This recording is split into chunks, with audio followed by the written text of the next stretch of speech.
भैया आइतौगे आगे के जरा पता रहौते जसा भी भैया आइतौगे अभी सभे विरोधी अब हाथ नहीं मिलैतौगे अगे सभे विरोधी अब हाथ नहीं मिलैतौगे आगे के जरा पता रहौते जसा भी भैया आइतौगे आगे के जरा पता रहौते जसा भी भैया आइतौगे। माँ शीतला रिकॉर्डिंग स्टूडियो बिहार शरीफ।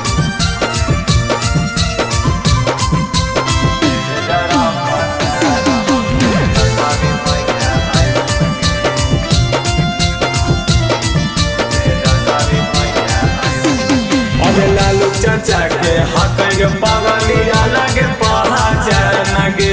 सब पार्टी से बह के हक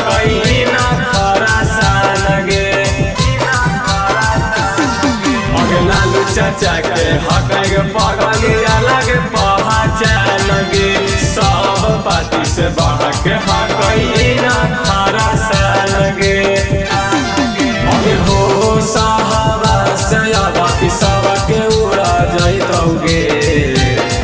अभी हो साहबा से बाकी सबके उड़ा जाइतौगे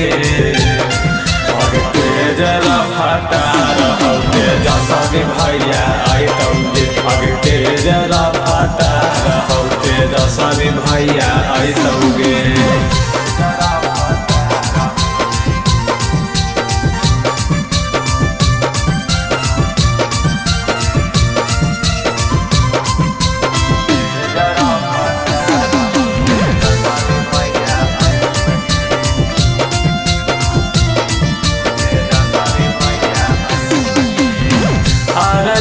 पार्टी हको खुदे में बारन गे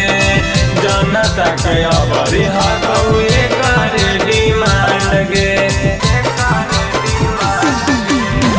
आरजेडी पार्टी हको खुदे में बारन गे जनता के अबरी हको एक डिमांड गे अभी सोनू कुंदना मायावती झंडा वाला हराइतौगे अभी सोनू कुंदना मायावती झंडा वाला हराइतौगे अभी तेजरा फटा रहौते जसा भी भैया आइतौगे अभी तेजरा फटा रहौते जसा भी भैया